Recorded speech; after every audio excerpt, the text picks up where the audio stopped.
Bugzzy. When I was a kid, I wanted nothing more than whatever the newest, most popular toy was at the time. Action figures, playhouses, stuffed animals. As long as it had a cool commercial, I wanted it. My parents even had a running joke about it, that they didn't need to ask me for Christmas or birthday lists. They'd just have to turn the TV on and see what toy commercials came on. And in winter of 2009, when I was 5 years old, the new hit toy of the Christmas season was Bugzzy. Bugzzy was not, as the name suggested, a bug. No, he was a stuffed animal. I can't really tell you what he looked like. He was a weird little fantasy creature, like if you fused every cutesy woodland animal you could think of together into one easily marketable toy. Big snout, fluffy tail, cute little fangs that were stitched into the fabric. But Bugzzy wasn't just any toy, no. Bugzzy could move. This wasn't too impressive on its own. Toys could move around on their own for a while now. Things like Furbies could open their mouths and blink and tell you to feed them. The commercials showed Bugzzy walking and jumping and waving hello, though, so I was enthralled. Who knew a toy could do all that? Looking back, my parents probably thought it was bullshit. But I wanted him, and he wasn't too expensive, so I was pleased to open one of my presents on Christmas morning that year, only to find myself face to face with the adorable little gremlin himself. I was overjoyed. I opened the box as fast as I could, even before I looked at the rest of my gifts. The box said that the batteries were included, thankfully, so I immediately flipped the switch on the back of his left foot and watched Bugzzy come to life. At first, he didn't do anything. I flipped the switch on and off a few more times, thinking that it would help somehow. Eventually, I decided to leave it in the ON position while I set it aside and opened my other gifts. Once I had opened the others, I was about ready to give up on Bugzzy. Just then, though, my mom pointed at it. Look, it's moving." I whipped my head around to see Bugzzy sitting up against the table leg where I'd set him down. His left arm was pointing right at me. He started doing other things once I started playing with him. He didn't get up and dance around like in the commercials, but he waved and kicked his little feet and nodded his head to the beat of some inaudible song. I loved it. I loved my other gifts too, of course, but Bugzzy was something else. Before I took all my toys up to my room so I could play with them, my mom showed me the little instruction booklet that came with Bugzzy. It was all the standard stuff. Turn off when not in use, don't machine wash, all that. She specifically pointed out that I couldn't keep Bugzzy too warm. The booklet said that it could mess with his movement.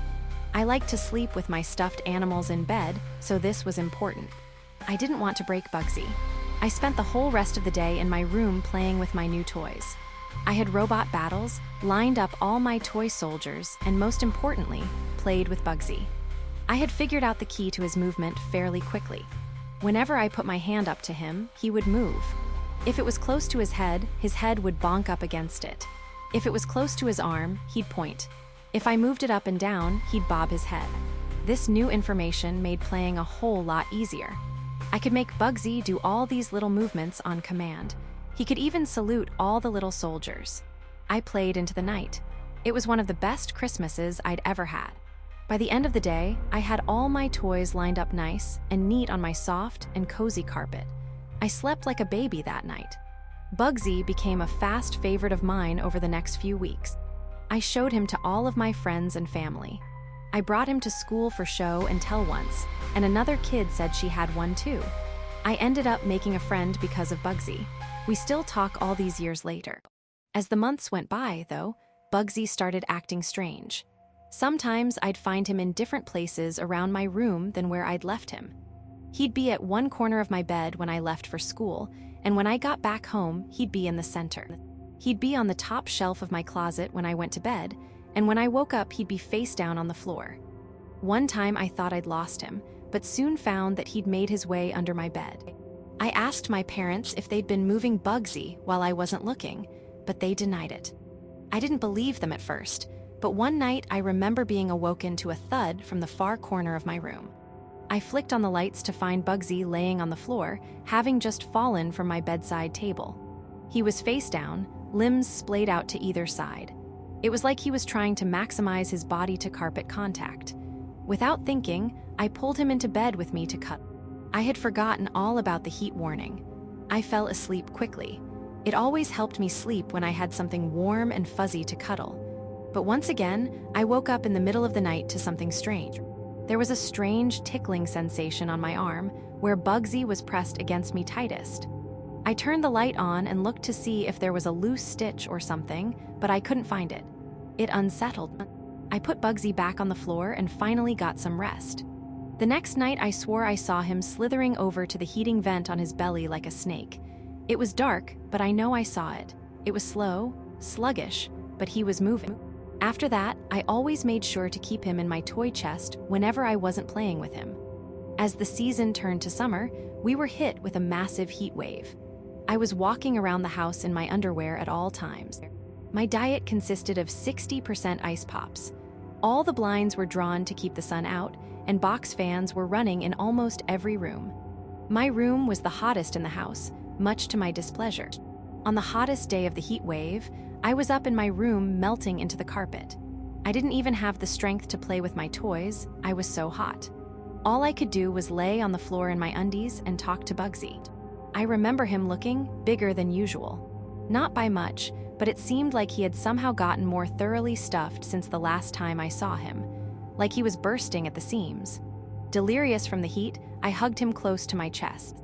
I could feel him moving, not like usual though. He wasn't just moving an arm or nodding his head. No, this felt different. It was like his body was rippling, bubbling like a pot of boiling water. I rolled over onto my back and held him up over my face at arm's length. A bead of sweat dripped down the side of my head. I wanted a better look at him. For a moment, he just rippled there in my hands.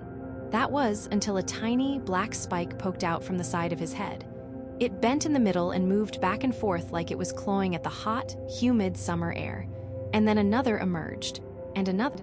In an instant, Bugzy's body had been pierced all over by these tiny black spikes. One of them brushed up against my hand, and in a moment of panic, I tensed up, inadvertently squeezing Bugzzy in my grasp. I heard a soft crunch, like crushing a piece of popcorn between your fingers. Then, a sickening pop as the seam on his neck burst open, and a roiling mass of black spiders poured out onto my face like liquid spilling out of a Ziploc bag. I did not close my eyes and mouth in time. Do you know what it's like to feel something moving behind your eye? A sharp, spindly leg scraping at your optic nerve. Something trying to crawl down your tongue and down your throat. In a moment of panic, I clenched my jaw to try and keep the things out. I could feel dozens of arachnids pop like a mouthful of tapioca pearls in my mouth.